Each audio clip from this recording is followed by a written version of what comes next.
that is also W. This is your Ra reaction. This is your Rb reaction. This is A. This is B. Okay.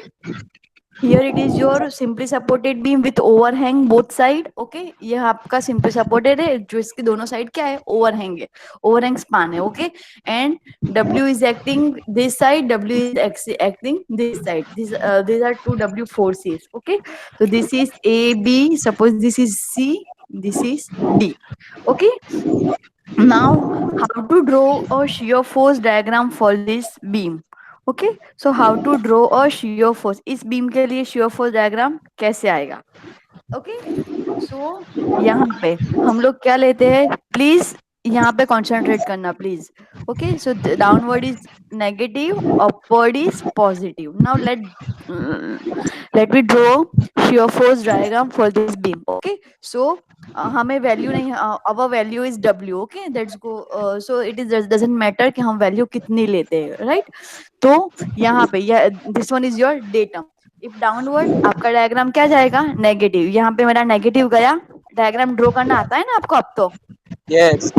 Okay, so यहाँ पे मेरी W value है and that is negative. Okay, so यहाँ पे मेरा diagram ये मेरे zero datum है, 0 at 0 0. ओके, तो यहाँ पे मेरा डायग्राम गया नेगेटिव, कितना, W जितना. Now there is any force between C and A, so my diagram will be a, क्या आएगा, Horizontal. horizontal line. Yes, so my diagram will be a horizontal line. Okay, now RA जितना reaction होगा तो यहाँ पे मेरा diagram यहाँ पे गया. ओके, यहाँ पे Yes. यहाँ गया. Okay, now there isn't any force, तो my diagram will be a horizontal line. मेरा डायग्राम क्या होगा, हॉरिजॉन्टल लाइन. फिर मेरा क्या है, रिएक्शन है और अपवर्ड है, तो मेरा डायग्राम आएगा positive. Again there isn't any force, तो हॉरिजॉन्टल लाइन. एंड डी पर अगर मेरी वैल्यू होगी 0. ओके, जो हम करते हैं एट लास्ट में 0. अगर आप यहाँ पे कैलकुलेट करोगे तो W minus W that is equal to 0. यहाँ पे मेरी वैल्यू W है, यहाँ पे मेरा माइनस, बिकॉज उन दोनों के बीच में और कोई फोर्स ही नहीं है, रिएक्शन है, रिएक्शन दोनों बैलेंस कर रहे हैं. तो W minus W is equal to 0. मतलब मेरा, मतलब हम लोग अभी कैलकुलेशन नहीं कर रहे, जस्ट डायग्राम ड्रॉ कर रहे हैं कि शियर फोर्स डायग्राम मेरा ओवरहैंग बीम के लिए इस तरह से आएगा. ओके, तो यहाँ पे इस पोर्शन में there isn't any shear force. Okay, मेरा शियर फोर्स डायग्राम कुछ भी नहीं है. Now let's draw a bending moment diagram for the same beam. Okay, let's draw a bending moment diagram for the same beam. Okay, तो यहाँ पे suppose हम bending moment diagram ऊपर ही ड्रॉ कर देते हैं, जगह नहीं है. ओके, तो सपोज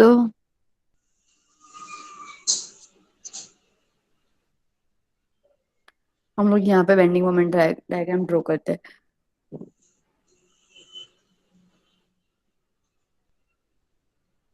तो ये है हमारी datum. Okay, bending moment diagram, anti clockwise moment, clockwise moment. Okay, यहाँ पे suppose we are calculating moment from here. Okay, तो ये मेरी मोमेंट क्या हुई, एंटी क्लॉकवाइज हुई.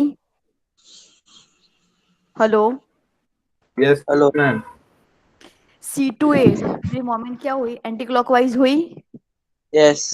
ओके, तो anti bending moment diagram point load के लिए क्या आएगा, इंक्लाइंड लाइन, और एंटी क्लॉकवाइज के लिए नेगेटिव. तो यहाँ मेरी डेटम है, एंटी क्लॉकवाइज मोमेंट है, मतलब मेरी इंक्लाइंड लाइन हुई यहाँ से यहाँ तक.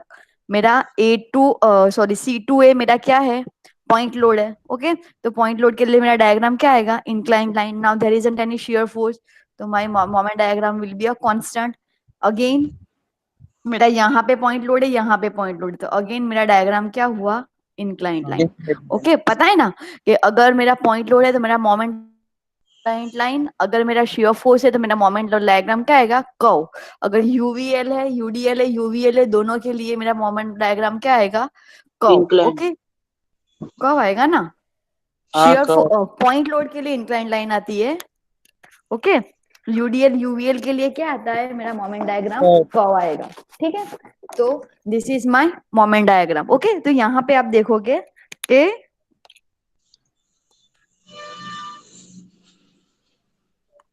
एक मिनट है, मैं लैपटॉप चार्ज में रख दूं.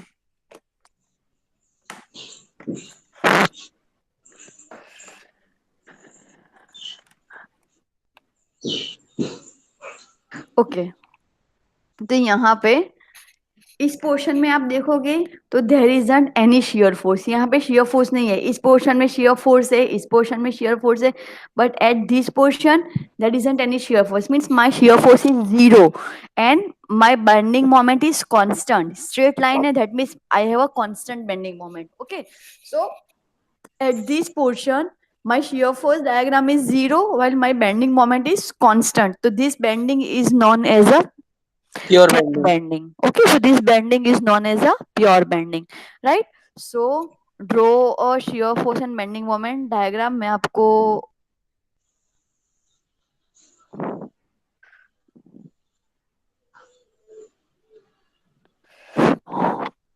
okay,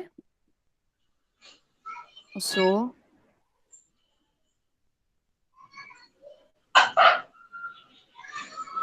so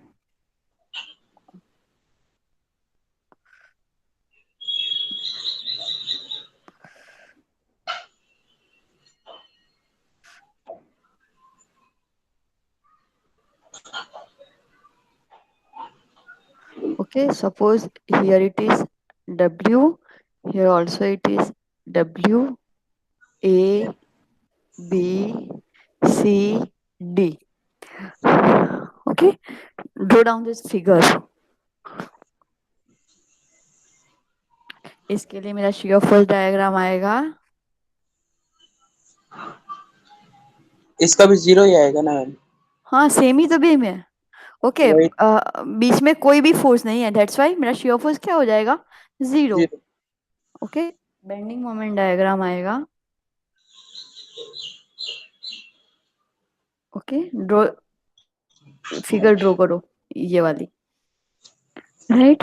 this is okay shear force diagram, bending moment diagram. Okay, figure draw करो, उसके बाद मैं आपको राइट अप लिखवाती हूँ।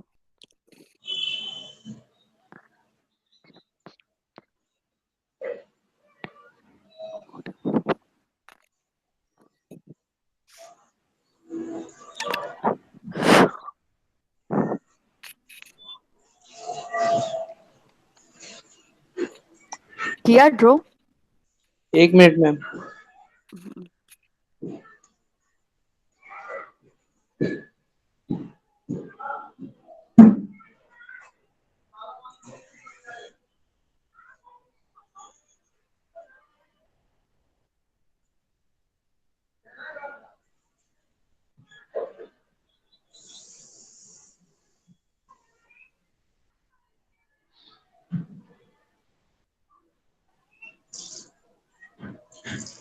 हो गया मैम। ओके, धीरेन कहाँ है तू?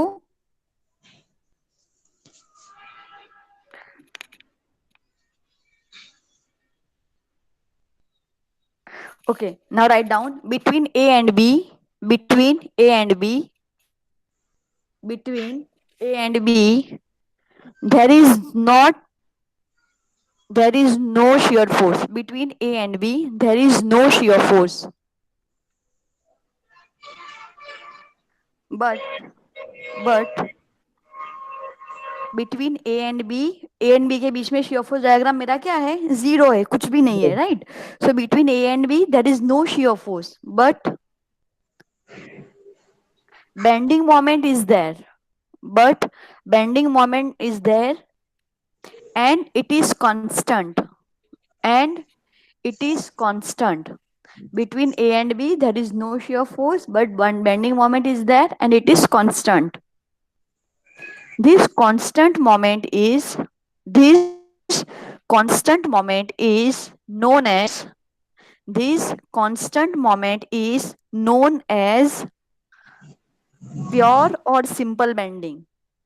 Pure or simple bending.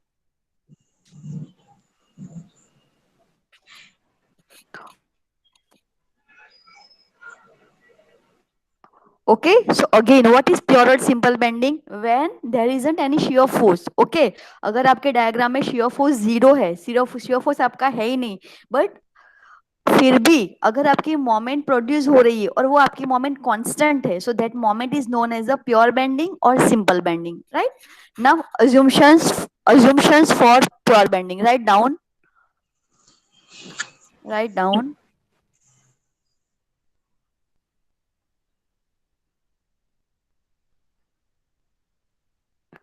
assumptions for pure bending or simple bending.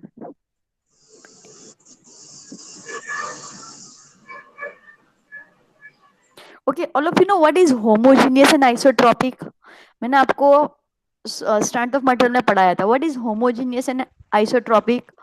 What is the difference between homogeneous and isotropic?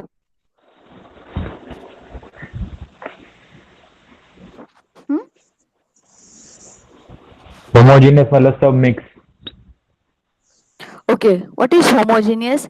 If your material properties are same in a one plane in all direction. Okay, इस अगर मेरा ये material की ये मेरा single plane है और इस सिंगल प्लेन में अगर मेरी एक ही डायरेक्शन में मेरी मटेरियल की प्रॉपर्टीज अगर सेम है, so that is known as a homogeneous.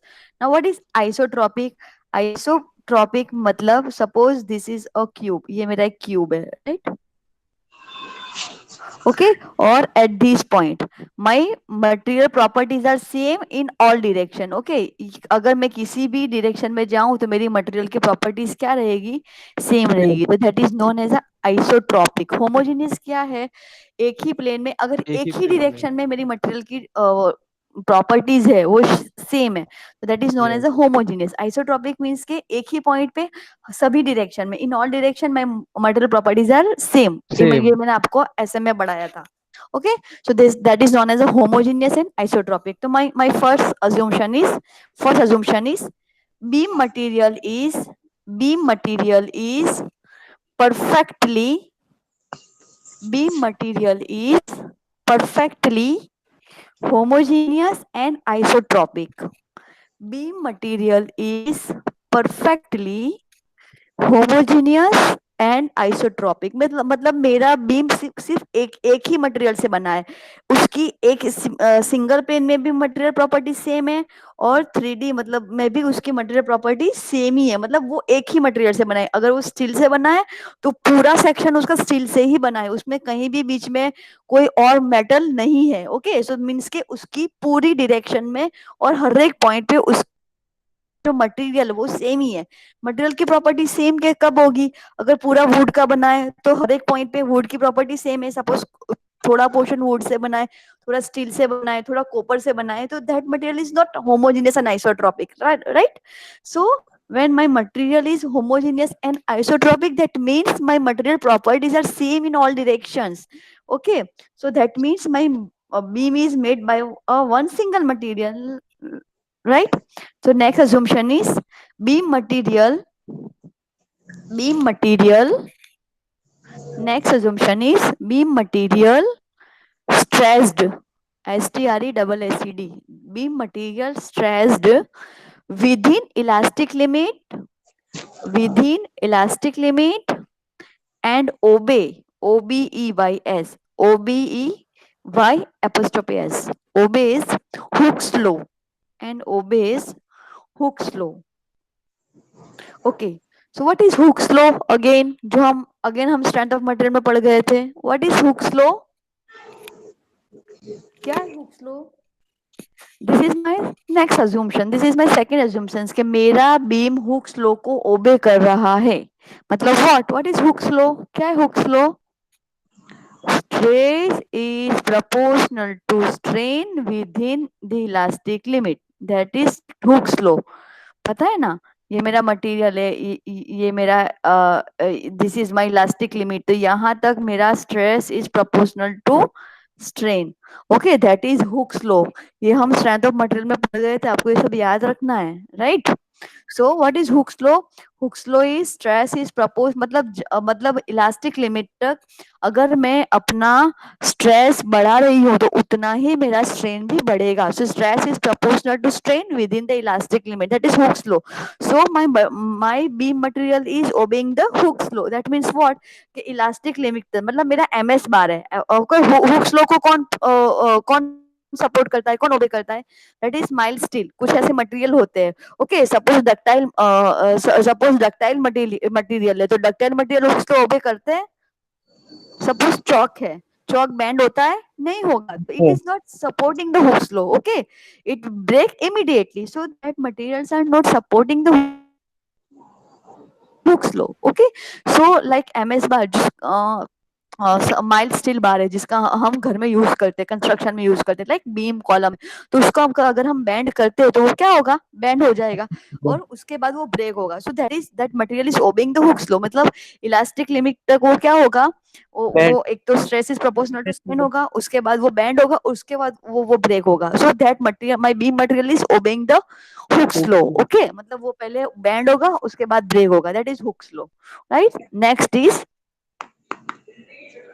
Next assumption is transverse sections. कौन सा ma'am? Transverse. Transverse. Transverse. Transverse sections which were transverse section which were plane before bending, remains plane after bending, मतलब ये क्या बोल रहे हैं?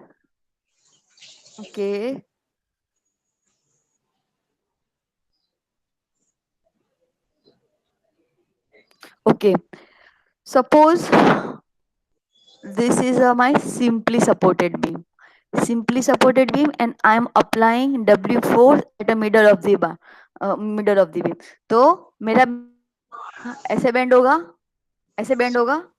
Yes. Okay, ऐसे bend होगा, okay. Suppose I have a cantilever beam, this is a cantilever beam and I am applying W force over here, okay. तो इस वजह से मेरा बीम ऐसे बेंड होगा, ठीक है। अगर मैं यहाँ पे फोर्स अप्लाई कर रही हूँ तो मेरा बीम यहाँ से ऐसे बेंड होगा, यस। समझ आ रहा है? ओके, सो दिस काइंड, ये जो मेरी बेंडिंग है इसे बोलते हैं सैगिंग। क्या बोलते हैं? Sagging, sacking. ओके। और ये जो बेंडिंग है उसे बोलते हैं हॉगिंग। सैगिंग बेंडिंग और हॉगिंग बेंडिंग, ओके। सो इसमें क्या होगा कि अगर सपोज यहाँ पे देखना, अगर मेरा ये बीम ऐसे बेंड हो रहा है, मतलब क्या हुआ कि मेरा ऊपर वाला जो पोर्शन है उसका मटेरियल क्या आ रहा है? एक दूसरे के नजदीक आ रहा है, और नीचे वाले पोर्शन में क्या आ रहा है? बीम मटेरियल एक दूसरे से दूर जा रहा है। That means what? के at the upper portion of the beam, okay, मेरे बीम के अपर पोर्शन में क्या लगेगा? कॉम्प्रेसिव स्ट्रेस लगेगा, और जो डाउनवर्ड मटेरियल है ना, जो नीचे वाला पोर्शन है, उसमें कौन सा फोर्स लगेगा? टेंसाइल। तो अपर पोर्शन में सॉरी डाउनवर्ड पोर्शन में टेंसाइल लगेगा, अपर पोर्शन में कंप्रेसिव। क्यों लगा पता चला? अगर मेरा बीम ऐसे बेंड रो हो रहा है तो यहाँ का मटेरियल क्या आएगा? बीम मटेरियल एक दूसरे के नजदीक आएगा, बट डाउनवर्ड पोर्शन में से क्या आएगा? मटेरियल स्ट्रेस होगा, ओके। दैट्स वाई यहाँ पे मेरा टेंशन अप्लाई होगा, यहाँ पे मेरा कंप्रेशन फोर्स अप्लाई होगा, स्ट्रेस अप्लाई होगा, राइट। बट अगर hugging, in case of hogging moment में मेरा क्या हो रहा है कि मेरा बीम ऐसे बेंड हो रहा है, ऐसे, तो मेरा डाउनवर्ड पोर्शन में क्या होगा? कंप्रेसिव होगा, अपर पोर्शन में क्या होगा? Tensile upward. समझ आ रहा है? Yes. Okay, what is hanging and what is sagging? Sagging मतलब अगर मेरी बीम की बैंड इस तरह से हो रहा है, अगर मेरा सिंपली सपोर्टेड बीम है, पॉइंट लोड लग रहा है, तो my beam will be bend like this way, okay. So this moment is known as a sagging moment, okay. What is hogging moment? अगर मेरा कैंटिलीवर बीम है and if I am applying point load at the end of the beam, so my beam will be bent like this, okay. So this moment is known as a hogging bending, this bending is known as a hogging bending, okay. but sagging bending में क्या होगा कि ये जो मेरा upper portion वाला beam है ना, उसका मटेरियल क्या होगा? एक दूसरे के नजदीक आएगा, राइट। और डाउनवर्ड पोर्शन में मटेरियल क्या होगा? बीम मटेरियल एक दूसरे से दूर जाएगा, ओके। अगर आप किसी एक स्टिक को लेके आप बेंड करो, तो ऊपर से देखोगे ना तो वो मटेरियल मतलब कंप्रेस होगा ऊपर वाला पोर्शन, और डाउनवर्ड पोर्शन वाला क्या होगा? पुल होगा, ओके, स्ट्रेच होगा।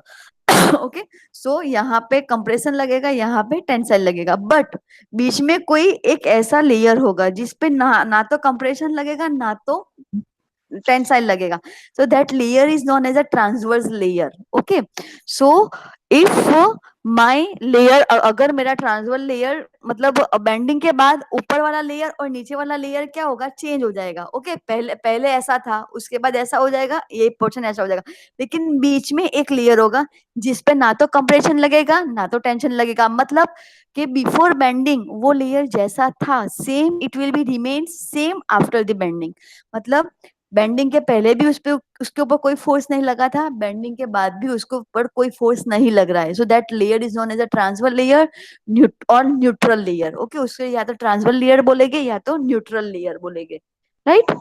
सो this one is my second assumption कि ट्रांसफर लेयर जो था उसके ऊपर वो बेंडिंग से पहले जैसा था, it remain same after bending also. Okay, वो बेंडिंग से पहले भी ऐसे ही, बेंडिंग के बाद भी वो स्ट्रेट लाइन ही रहेगा, मतलब उस लेयर पे ना ही तो कंप्रेशन अप्लाई होगा ना ही तो टेंशन अप्लाई होगा। So that was my third assumption. Okay, write down next. each layer of beam each layer of beam एक expand और contract, ऊपर वाला मैडम रिपीट करो ना, each रिपीट करो layer ना। of beam each free to each layer of beam free to expand और contract। Expand कौन सा लेयर हो रहा है, टॉप लेयर। अगर मेरा सिंपली सपोर्टेड बीम है विथ पॉइंट लोड, तो कौन सा लेयर एक्सपांड होगा और कौन सा लेयर कॉन्ट्रैक्ट होगा। एक्सपांड मतलब क्या, स्प्रेड होना, खींचना फैलता है। मतलब खींचना। ओके, कॉन्ट्रैक्ट मतलब नजदीक आना, तो टॉप लेयर मेरा क्या हो रहा है, कॉन्ट्रैक्ट हो रहा है, कंप्रेस होना। बॉटम लेयर मेरा एक्सपांड हो रहा है। Okay, so each layer of beam free to expand और contract, expand or contract independently, expand or contract independently। Okay, मतलब क्या है कि अगर ये जो मेरा बीम है, सपोज के ये मेरा, सपोज आपके घर में भी होगा कोई, अज्यूम करो कि आपके घर में कोई कंक्रीट बीम है, राइट। Suppose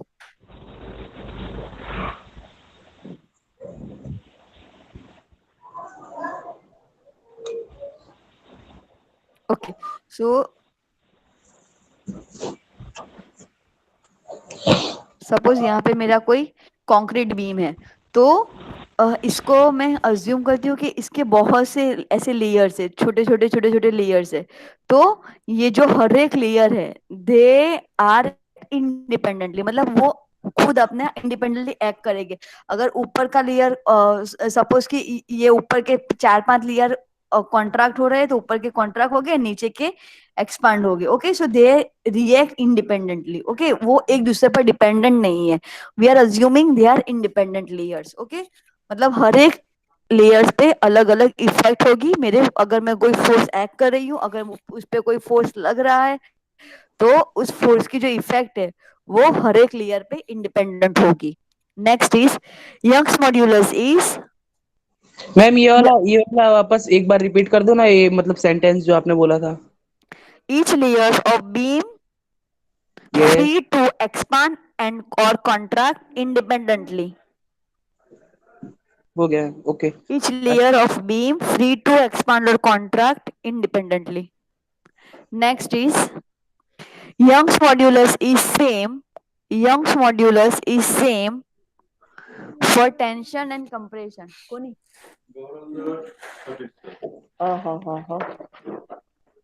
Okay.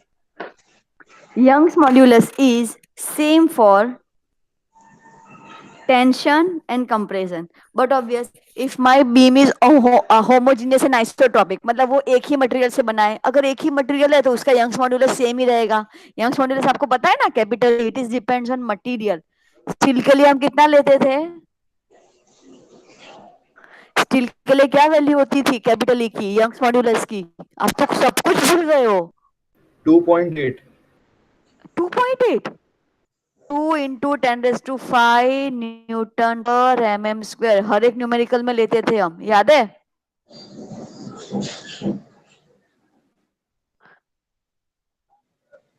पॉइंट 1 2.2 ऐसा समथिंग, बट अगर राउंड फिगर देखें 2 into 10⁵ न्यूटन पर mm square. Okay, next is last assumption, equilibrium. Beam is in equilibrium. अब इक्विलिब्रियम क्या है, ये भी हमने देखा है ईएम में। What is equilibrium? What are the conditions of equilibrium? ये मैंने आपको एग्जाम में भी पूछा था, conditions of equilibrium. Okay, my last assumption is beam is in equilibrium. So what are the conditions of equilibrium?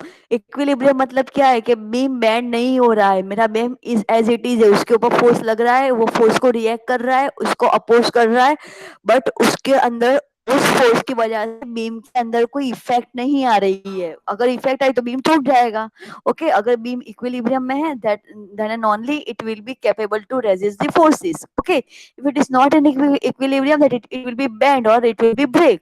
So what are the conditions of equilibrium? There are three conditions of equilibrium. What are they? क्या है मेरी conditions of equilibrium?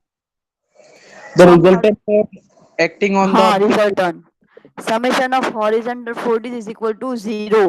Summation of vertical forces is equal to 0. Summation of all moment is equal to 0. If these three conditions are satisfied, then and only my beam is in equilibrium, right? So these are the conditions of equilibrium. That summation of horizontal forces is equal to 0, summation of vertical forces is equal to 0, and summation of all moment is equal to 0. So these are the three conditions of equilibrium, right? So these are Yeah. the conditions of equilibrium. Okay, so these are my assumptions. अगर आपको exam में पूछ सकते हैं कि define pure bending and what are the assumptions of pure bending. Okay, ये आपकी एक theory हो सकती है, right? So you have to write all this. Okay, last वाला define सेंटेंस क्या था? क्या? लास्ट वाला इक्विलिब्रियम वाला sentence. Moment equal to 0. Beam is in equilibrium. Beam is in equilibrium. Okay. Beam is in equilibrium. That means it will be satisfied these three conditions. Summation of horizontal force is equal to 0, summation of vertical force is equal to 0. मतलब जो भी horizontal forces लग रहे हैं, अगर ये एक यहाँ लग रहा है तो उसे satisfy दूसरा force कर देगा। अगर vertical forces है, ये अगर जो भी forces है वो कौन carry करेगा? Support. ओके, तो मतलब टॉप यस। से जितना फोर्स आ रहा है उतना फोर्स अगर सपोर्ट कैरी करेगा तभी वो बेंड नहीं होगा। अगर सपोज टॉप से यहाँ 10 आ रहा है, यहाँ भी मतलब टोटल 30, सपोज ये सपोर्ट मेरा 15 ले रहा है और ये सपोर्ट मेरा सिर्फ 30 ले रहा है। ओके, तो मेरा बीम क्या हो जाएगा? बेंड हो जाएगा और ब्रेक हो जाएगा। बट अगर सपोज ये मेरा 15 ये मेरा 15 ले रहा है और ये भी मेरा 15 ले रहा है, that means total force is 30 and it will be it is carrying by these two support only. So that's why my beam is in equilibrium. तभी मेरा Equilibrium. equilibrium में होगा ना, because Yes. ये upward force is equal to downward force is equal to 0, then and only it will be in equilibrium. Okay, ये हमने beam में देखा था ये सब, अगर याद हो तो। ओके, इसलिए बोल रही हूँ कि आपको shear force bending moment आना चाहिए इस चैप्टर के लिए, right? Now write down next definition is neutral layer. Neutral layer, अभी मैंने बताया ना, व्हाट इज न्यूट्रल लेयर? क्या होता है neutral layer? independent of other layers. Independent of other layer थोड़ी होता है। तो ये थ्योरम है। ઓકે, સપોઝ પહેલા મારું બીમ આવું હતું, બરાબર? હું મારા સ્ક્રીનમાં પછી બેન્ડ થાય છે અને આવું થાય છે. ઓકે, બેન્ડ થઈને આ જે બી પર મિડલમાં ફોર્સ લાગે છે તો એ આવી રીતે બેન્ડ થાય છે. સો suppose this is my beam after bending. Okay, so suppose this point is A dash, this point is B dash, is C dash, this point is D dash, this point is suppose R dash, and this is C dash. Okay, so upper portion में मेरा कौन सा force लग रहा है? Compressive force, because this ये layer मेरा क्या हो रहा है? कॉन्ट्रैक्ट हो रहा है. ओके, डाउनवर्ड पोर्शन में मेरा क्या लग रहा है? Tensile force. Okay, but middle में कोई लेयर ऐसा होगा जो स्ट्रेट ही रहेगा, स्ट्रेट लाइन ही रहेगा। ये जो मेरी स्ट्रेट लाइन है ना, स्ट्रेट लाइन की स्ट्रेट लाइन ही रहेगी। Okay, there isn't any compressive और tensile force at this layer. Okay, so this layer is known as a neutral layer. Okay, first of all draw down this figure. पहले ये figure draw करो, उसके बाद मैं आपको डेफिनेशन लिखवाती हूँ। मतलब bending stress is 0। Bending stress zero नहीं होगा, बट इस इफेक्ट पर इसकी कोई असर नहीं होगी फोर्स की। कंप्रेसिव, अब सपोज ये मेरा लेयर है, ये बीम है, बीम पर मैं यहाँ पे फोर्स लगा रही हूँ, तो यहाँ पे मिडल में कोई एक लेयर ऐसा होगा, फोर्स की वजह से अपर लेयर क्या हो रहा है, कंप्रेस हो रहा है, डाउनवर्ड लेयर क्या, टेंशन, बट बीच का कोई ऐसा लेयर होगा कि जिसके ऊपर फोर्स की वजह से ना तो वो कंप्रेस होगा ना तो वो टेंसाइल, मतलब वो जो एज इट इज ही रहेगा। So that layer is known as a neutral layer. Okay, write down.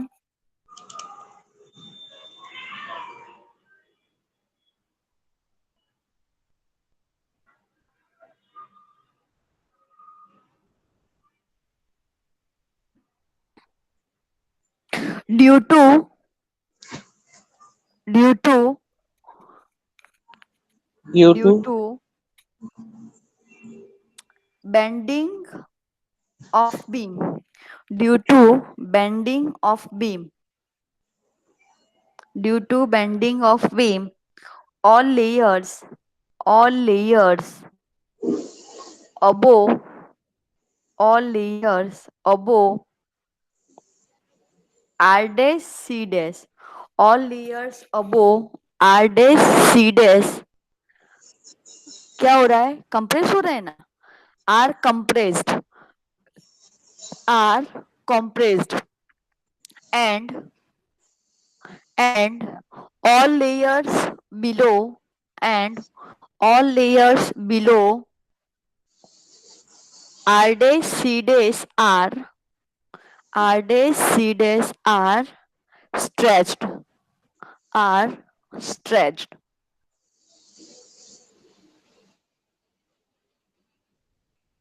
Layer